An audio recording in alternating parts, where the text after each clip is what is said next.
Every so often, a geopolitical story comes along that sounds like it's straight out of a thriller. This is one of those stories.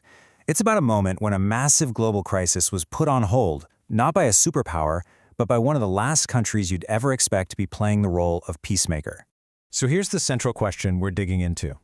At a moment when tensions were at an absolute boiling point, how did the world step back from what looked like an inevitable war between the United States and Iran?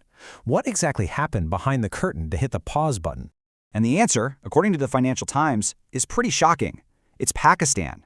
Yep, the same country that's so often in the news for its own internal struggles suddenly found itself at the very center of this high-stakes diplomatic chess match, pulling the strings to de-escalate a global standoff. Okay, so to really get a grip on how huge this was, we first have to understand what was actually on the line. This wasn't some distant political drama. This was a situation that had the potential to slam the global economy in a way that would affect every single one of us. A war could have wiped out 10 million barrels of oil a day from the global market. To give you some perspective, that's more than double the shock of the 1973 oil crisis. The fallout? A massive wave of inflation that would be felt in every corner of the world. The stakes truly could not have been higher. So how on earth did Pakistan pull this off?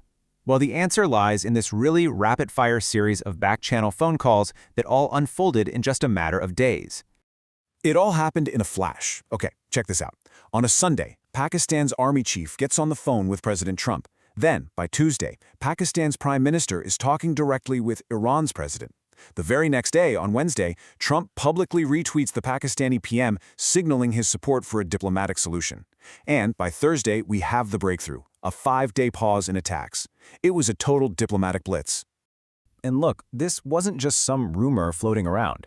Major global news outlets like Bloomberg and Reuters started reporting that Islamabad, Pakistan's capital, was the top contender to host direct talks between the US and Iran. Suddenly, all eyes were on Pakistan. Which, of course, leads to the really big question here. Why Pakistan? Right? Out of every single country on the planet, what made it the only one that all these opposing sides could actually trust? Well, let's break it down. You look at other potential mediators like Turkey, and they were basically non-starters. Having a NATO base on their soil made Iran nervous, and Saudi Arabia wasn't keen on it either. But Pakistan? They were in this really unique, neutral sweet spot. They have no US bases, super strong ties to Saudi Arabia, and a good working relationship with Iran. It was the only bridge that could connect everybody. Now, this source material we're looking at here also highlights the regional power dynamics. This huge diplomatic win for Pakistan was seen by some commentators as a major stumble for its rival India. As these analysts pointed out, despite its own global ambitions, India was, in their words, not even on the table for these critical negotiations.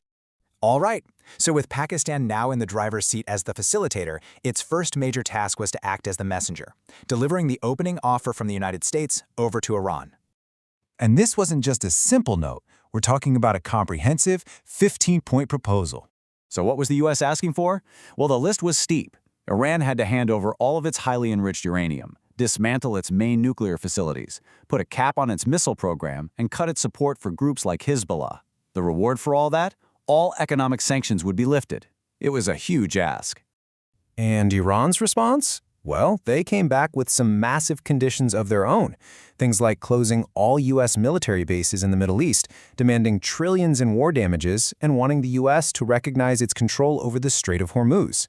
So you can see, the gap between these two positions was just monumental. And that kind of brings us to where things stand now. Because even with this incredible diplomatic breakthrough, the peace that was achieved is, well, it's hanging by a thread.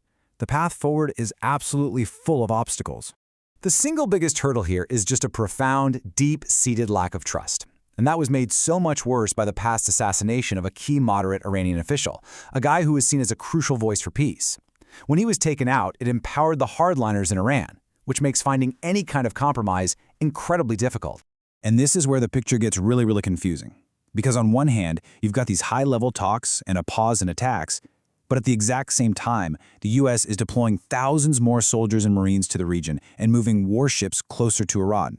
It's like they're hitting the gas and the brake at the same time. The signals could not be more contradictory. And get this, if that wasn't confusing enough, right in the middle of all these supposed peace talks, the Pentagon went ahead and signed over $500 million in new contracts for more munitions and missiles, $500 million for weapons, while diplomats are sitting at the table. Which leaves us all with one final and pretty unsettling question. Are these talks a genuine effort to build peace, or are they just a smokescreen to buy more time while preparing for a much, much larger conflict?